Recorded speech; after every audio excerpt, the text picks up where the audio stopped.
하나님을 사랑하십니까? 다시 한번 여쭙게 하나님을 사랑하세요? 이 말이 쉬운 말은 아닌데 우리는 쉬운 말이라고 생각하고 대답하죠. 어렵지 않아요. 하나님을 사랑하시느냐라고 물으면 저도 그럽니다. 사랑합니다. 아멘이라고 답을 하죠. 그런데 이 말을 가만히 보면 하나님을 사랑하는가 쉬운 말은 아닌데 우리는 쉬운 말이라고 생각하고 대답을 합니다. 그러면 하나님을 위해서 소중한 것을 내어드릴 수 있습니까? 굉장히 어려운 말이거든요. 하나님을 사랑하는가? 그러면 사랑하는 하나님을 위해서 가장 소중한 것을 내어드릴 수 있느냐? 사실 이 말도 쉬운 것은 아닌데 쉬운 말이라고 생각해요. 우리는 이유가 있어요. 왜 이 말이 결코 쉬운 말이 아닌데 쉽다고 생각하느냐? 이유가 있는데, 왜냐하면 소중한 것을 내가 선택하고 내가 원할 때 드리면 된다라고 생각하기 때문에 쉬운 말이 절대 아닌데 쉽게 생각하죠. 내가 선택합니다. 내가 드릴 수 있을 때 드리면 된다라고 생각하고 있기 때문입니다. 오늘 같은 질문을 선지자 에스겔이 질문을 받았어요. 하나님으로부터 에스겔아, 너는 나를 사랑하느냐? 그러면 너의 가장 소중한 것을 나에게 줄 수 있느냐? 라는 질문을 받았을 때 선지자는 어떻게 대답했는지 오늘 이것을 함께 묵상을 하고자 합니다. 어느 날 하나님이 선지자를 부르십니다. 선지자를 부르시는 독특한 표현이 있다 그랬어요. 뭐라고 불렀을까요? 인자야. 우리가 에스겔을 묵상하고 있잖아요. 에스겔서에서 하나님이 선지자를 불렀던 독특한 표현이 계속 반복되어 있는데 인자야라고 하나님이 선지자를 부르셨습니다. 에스겔은 하나님이 환상을 보여주시고 예언으로 백성들을 책망하라라고 하시려나 보다 생각했다는 거예요. 인자야, 다른 때와 동일하게 하나님이 환상을 보여주시고 예언으로 백성들을 책망하라라고 하시려나 보다라고 생각했어요. 그런데 이번에는 내가 너의 눈에 기뻐하는 것을 한번 쳐서 빼앗으리니 너는 슬퍼하거나 울거나 눈물을 흘리거나 하지 말라라고 말씀하십니다. 이에 에스겔은 그렇게 하나님 말씀하시니까 에스겔이 생각하는 거예요. 하나님이 어떤 물건을 가져가시려나 보다. 그렇게 생각합니다. 물론 내게도 필요하고 중요하고 소중하지만 하나님이 필요하시다면 드려야 하지 않을까요? 여러분 어떻게 생각하세요? 내게 너무나 소중한 거지만 필요하고 중요해요. 그러나 하나님이 꼭 그것을 원하신다면 드려야 하지 않을까 생각하실 겁니다. 다만 그것이 무엇일까가 궁금할 거예요. 무엇을 원하실까? 이게 이제 아마 궁금했을 텐데요. 그런데 분위기가 심상치 않아요. 이 분위기가 심상치 않다는 거예요. 하나님이 17절에 마음에 걸리는 말씀을 하셨거든요. 17절에는 이렇게 나와 있습니다. 죽은 자들을 위하여 슬퍼하지 말고 조용히 탄식하며 수건으로 머리를 동이고 발에 신을 신고 입술을 가리지 말고 사람이 초상집에서 먹는 음식을 먹지 말라 하신지라. 기뻐하는 것을 빼앗겠다 하셨는데 죽은 자를 위해서 슬퍼하거나 애도하지 말라라는 말씀을 하시는 거예요. 아, 이건 뭔가 대단히 잘못됐다. 하나님이 말씀하신 것은 사람이었는데 에스겔이 생각했던 것은 물건이었다는 거예요. 하나님은 가장 소중한 것을 빼앗겠다라고 말씀하실 때 사람을 염두에 두고 말씀하셨는데 에스겔이 생각한 것은 소중한 물건이라고 생각했다라는 거죠. 그런데 보세요. 물건 하나 빼앗는 것과 생명을 빼앗는 것은 그 차원이 다르지 않습니까? 물건 소중한 거지만 빼앗길 수 있을 거예요. 하나님 필요하시다면. 그런데 생명은 다른 거죠. 그 차원이 다를 수밖에 없습니다. 그런데 불길한 예감은 틀린 적이 없다더니 그날 저녁에 그의 아내가 죽게 돼요. 왜 그럴까요? 이 불길한 예감은 틀린 적이 없는 것 같아요. 그날 저녁에 자신의 아내가 죽게 됩니다. 아침에 예고하고는 저녁에 데리고 가셨어요. 아침에 말씀하셨단 말이에요. 저녁에 데리고 가십니다. 하루 사이에 이러한 일들이 다 벌어집니다. 말하자면 이거죠. 출근할 때 멀쩡했던 사람이 퇴근할 때 죽음으로 다가온 겁니다. 출근할 때까지 멀쩡했는데 아팠던 게 아니에요. 그런데 퇴근할 때 죽음이 되어 돌아왔던 겁니다. 생각을 정리하고 마음을 준비할 시간조차 주어지지 않아요. 소중한 것을 빼앗겠다. 그게 뭘까? 생각을 정리할 시간이 주어지지 않아요. 대체 무엇을 위해서 이렇게까지 해야 하는 걸까요? 무엇을 위해서 이렇게까지 해야 할까? 선지자는 하나님의 명령에 찍소리 말고 무조건 복종해야 하나요? 여러분은 어떻게 생각하십니까? 선지자는 하나님 말씀에 아무 소리 하지 말고 무조건 복종하고 순종해야 하는가?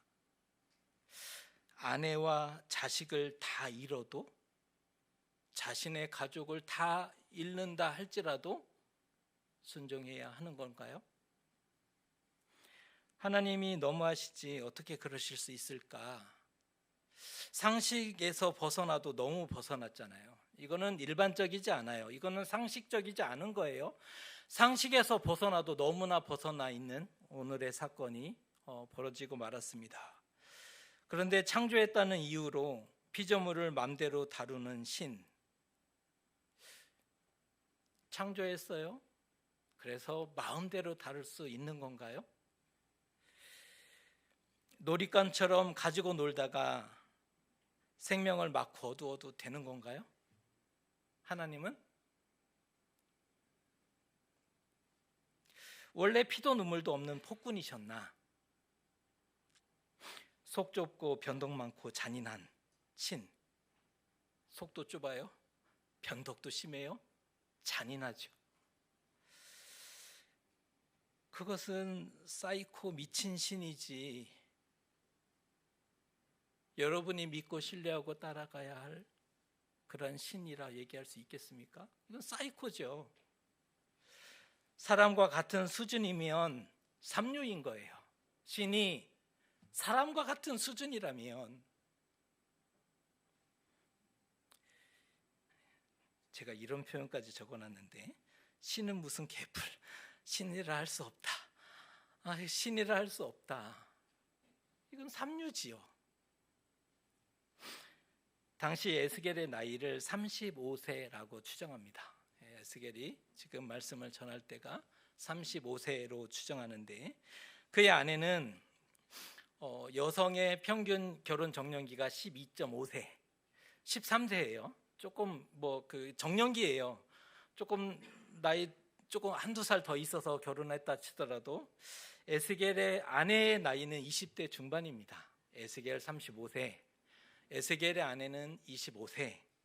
젊고 건강하고 좋을 때잖아요. 한 여성의 20대의 모습은 젊고 건강한 모습이지요. 좋은 모습일 거예요. 그런데 하나님은 선지자의 아내를 이유 없이 데려가십니다. 그녀의 죽음은 갑작스럽고 당황스러운 사건임이 분명했죠. 갑작스러웠어요. 당황스러운 일임이 분명합니다. 정말 이해할 수 없는 불행한 일이 오늘 선지자의 가정에 일어나고 말았습니다. 게다가 하나님이 황당한 요구까지 하고 계신데요. 아내를 위해서 슬퍼하지 말아라, 울지 말아라, 눈물을 흘리지 말아라 라고 요구하십니다. 아내를 위해서 슬퍼하지 말라는 거예요. 아내의 죽음을 슬퍼하지 말아라, 눈물을 흘리지 말아라 라고 말씀합니다. 장례를 치르지 말라는 거예요. 아내가 멀쩡하다 아내가 갑자기 죽었는데 장례를 치르지 말라는 거예요. 애도 금지, 상복 입지 말아라, 그리고 장례 때 준비해야 될 음식들을 준비하지 말아라. 오히려 평소처럼 옷을 입고 평소처럼 출근하고 모든 것을 조용히 속으로만 삼키라 라고 명령하십니다. 아마 사람들이 수근거릴 거예요. 뒤에서 말하는 거 좋아하잖아요. 사람들이 수근거릴 거예요. 아내가 죽었는데 장례를 치르지 않아요. 울지 않아요. 여러분 뭐라고 하실 거예요? 야, 이거 뭔가 있다. 이거 의심하잖아요. 아내가 죽었는데 왜? 이러면서 혹시나 또 누가 있는 거 아니야? 이 의심이 생기게 되는 거죠. 죽은 사람만 불쌍하다며, 고생 많이 했는데 죽은 사람만 불쌍하다며 그렇게 손가락질을 했을 겁니다. 그럼에도 하나님이 그리하라 하신 이유를 밝히고 있는데 19절의 말씀입니다. 읽어드립니다. 백성이 내게 이르되 내가 행하는 이 일이 우리와 무슨 상관이 있는지 너는 우리에게 말하지 아니하겠느냐 하므로, 백성들이 이상히 여기게 된다는 거예요. 그러면서 에스겔 선지자를 찾아와서 내가 행하는 이 일이 우리와 무슨 상관이 있는지 말하라. 당신의 이 일이 우리와 어떤 연관이 있는지를 알려달라라고 말하게 된다는 거예요. 영적으로 아무리 우둔할지라도, 영적으로 눈이 감겨버린 사람들일지라도 그들이 이 희한한 일들을 보며 선지자에게 찾아와서 묻게 되지 않겠느냐라는 그러한 뜻입니다. 하나님은 선지자의 개인적인 슬픔과 아픔, 지금 선지자 가정에 나타난 일이잖아요. 선지자의 개인적인 슬픔과 아픔을 메시지를 전달하는 수단으로 쓰고 계세요. 선지자의 개인적인 아픔과 슬픔이었지만 이 아픔과 슬픔을 하나님의 말씀을 전달하는 수단으로 사용하고 계신다는 겁니다. 가장 큰 슬픔과 아픔의 순간임에도 예언을 전해야 했습니다. 왜냐하면 그는 예언자였기 때문입니다. 그는 그 누구에게도 예언을 전할 수 없는 슬픔과 아픔을 사로잡혀 있을 수 있고 전하지 못하는 그러한 환경에 놓여 있을 수 있음에도 그는 예언자였기 때문에 반드시 가서 말씀을 전해야 했다는 겁니다. 차라리 선지자를 안 하고 말지. 차라리 선지자 안 하고 말지. 그런 반응은 어쩌면 당연하죠. 사람으로서 어쩌면 당연할 거예요. 제 아무리 나라와 민족을 위한 예언이라 할지라도 아내를 잃어버릴 수는 없잖아요. 나라와 민족을 위한 일이지만 가족을 잃어버릴 수는 없는 거잖아요. 가족을 잃어버리고 나라와 민족을 얻으면 나라와 민족을 얻는 건가요? 그런 애국자인지 몰랐는데, 아무리 나라와 민족을 위한 일이지만 가족을, 아내를, 자식을 잃어지는 것은 결코 쉬운 일은 아닐 겁니다. 물론 선지자가 평소 아내를 기뻐하지 않았다면 아내를 잃어지지는 않았을 거예요. 왜요? 하나님이 가장 기뻐하는 것을 빼앗겠다 했으니 선지자가 평소에 아내를 기뻐하지 않았다면 아내를 빼앗기지 않았을 텐데, 설마 아내를 살리기 위해서 그동안 무심하게 대하고 기뻐하지 않는 것처럼 연기하신 것은 아니시죠? 우리 중에 아내를 빼앗기지 않기 위해서 기뻐하지 않는 것처럼 설마 연기하신 분은 없을 텐데요. 우리는 에스겔 선지자는 아니죠. 에스겔 선지자가 아니에요. 그래서 그리 안 해도 됩니다. 아내는 최대한 사랑하고 아끼고 존중하고 배려해야 될 정말 소중한 반쪽인 거거든요. 에스겔서만 읽고 왜 그랬는지 알아? 당신을 너무나 사랑한 속 깊은 남자였기 때문이야.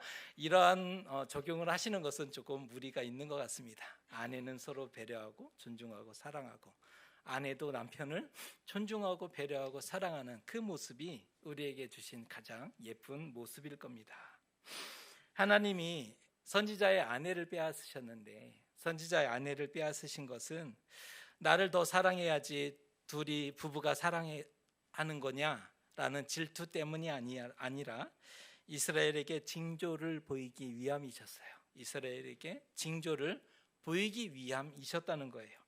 그럼에도 선지자 입장에서는, 선지자로서는 지금 아내를 잃어버렸고 삶의 절반을 빼앗긴 것과 같은 아픔을 가지고 있습니다. 에스겔 선지자를 한번 국률의 눈으로 바라보세요. 지금 에스겔 선지자는 자신의 아내를 잃어진 거예요. 그리고 삶의 전부를 혹은 절반을 다 빼앗긴 거죠. 아내 입장에서는 어떨까요? 선지자의 아내는 대체 무슨 죄였을까요? 하나님의 말씀을 전하기 위해서는 그 정도는 감내해야 하나요? 여러분 그렇게 생각하세요? 그 정도는 감당해야지 선지자인데 라고 생각하십니까? 대를 위해서 손은 희생해도 되는 건가요? 오늘 말씀은 참 어려운 본문입니다. 그런데 이 말씀은 당시 시대가 얼마나 어둡고 악했는지를 단적으로 보여주는 그러한 사건이에요. 이 시대가 지금 얼마나 어두웠고 이 시대가 얼마나 하나님으로부터 멀리 떨어져 있는지를 단적으로 보여주는 하나의 사건이라고 볼 수가 있습니다. 공의와 정의를 찾아볼 수 없었죠. 이스라엘 나라는 원래 공의와 정의를 붙잡고 나아가는 나라였는데 공의와 정의가 무너졌어요. 예언자도 제사장도 백성들도 모두가 죄를 행하는 데 빨랐을 뿐입니다. 그러한 시대였어요. 정신을 차리지 않으면 시대에 휩쓸리고 멸망하기 십상이었던 그러한 때입니다. 아무도 자신하지 못하는 시대. 에스겔 역시 에스겔 선지자를 예를 들면 그가 하나님의 부르심과 인도하심을 받았기망정이지 그가 하나님의 인도하심과 부르심이 없었다면 그 역시 무너지고 넘어졌을 겁니다. 100%. 왜 이 말을 확신하냐면 당시 수많은 선지자들이 이미 있었으나 그들이 다 넘어지고 거짓 선지자가 되었지요. 이 당시 하나님의 말씀을 대언하는 하나님이 부르셨던 수많은 사람들이 이미 있었는데 그들이 거짓 선지자로 변질되었지요. 왜요? 그들은 똑똑했는데 백성들이 무엇을 듣기를 원하는지를 딱 봤더니 보이는 거예요. 그들이 듣고 싶어 하는 말을 전했죠. 그때 하나님이 거짓 선지자, 내가 전하지 않은 말을 너희가 전했다라고 책망하시지 않습니까? 에스겔도 하나님이 부르셨고 붙잡아 주셨기에 그가 끝까지 선지자로 살아남았지 하나님이 붙잡아 주시지 않았다면 그 역시 넘어지고 무너진 사람이 되고 말았을 겁니다. 에스겔의 시대도 그러하지만 오늘의 시대도 동일하죠. 정신을 차리지 않으면 그냥 휩쓸리기 십상입니다. 정신을 차리지 않으면 그 누구도 하나님 앞에 서 있을 수 없는 시대입니다. 믿어왔기 때문에 나에게 수십 년을 믿어왔기 때문에 나는 괜찮다고요? 그런 생각을 하시는 거 아니에요. 우리를 지켜주는 것은 내 믿음이 아니에요. 우리를 오늘도 살아있게 하는 것은 내가 하나님 앞에 깨어 있었기 때문이 아니라 하나님의 은혜로 우리를 덮어주셨기 때문에 살아있는 거지 내가 그동안 잘 믿고 예배 생활하고 기도 생활했기 때문에 지금 깨어있는 게 아니라는 거예요. 에스겔 깨어있는 이유 단 하나입니다. 하나님이 붙잡아 주셨기 때문에. 수많은 선지자들이 하나님께 부름을 받았지만 다 떠났어요. 정신 차리지 않으면 다 무너지는 시대예요. 오늘의 시대에 정신 차리지 않으면 그 누구도 하나님 앞에 서 있을 수 없는 시대죠. 우리가 가장 기도해야 하는 것은 하나님 은혜 베풀어 주셔서 이 악한 시대에 휩쓸리지 않게 깨워주십시오. 나의 이 작은 믿음을 하나님이 깨워주셔서 하나님을 바라보게 하시고 하나님의 나라를 꿈꾸게 하시고 맡겨주신 우리의 가정과 우리 자녀들을 위해서 매일매일 기도하고 살아있게 해주십시오. 이 기도가 필요하다는 거예요. 에스겔 그도 하나님이 붙잡아 주시지 않으면 넘어졌을 거예요. 그렇게 봤을 때 에스겔의 아내는 미안하지만 자신의 죄로 인해서 죽은 것입니다. 에스겔의 아내는 자신의 죄로 인해서 죽은 겁니다. 하나님이 실수하신 것이 아니었어요.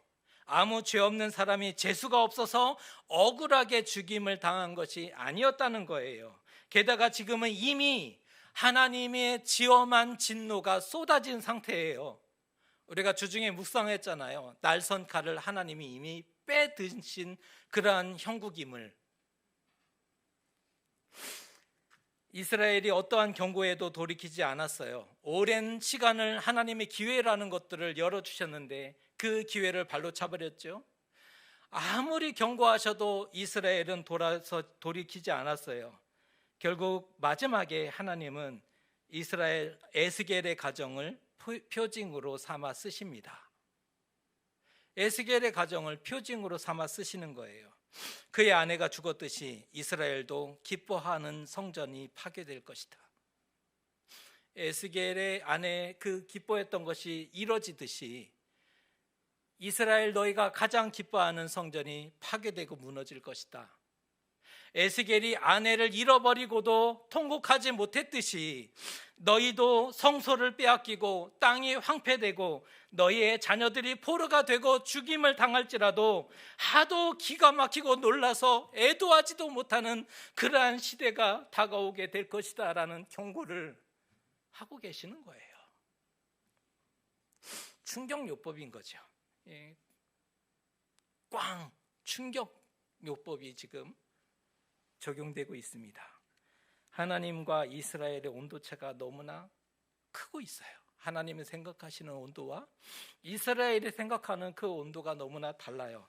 이스라엘은 당시 어떠한 생각을 가지고 있었느냐, 보통 사람 평균적으로 어떠한 생각을 가지고 있었느냐 봤더니 유다에는 희망이 있다라고 생각하고 믿음이 있었던 시대였어요.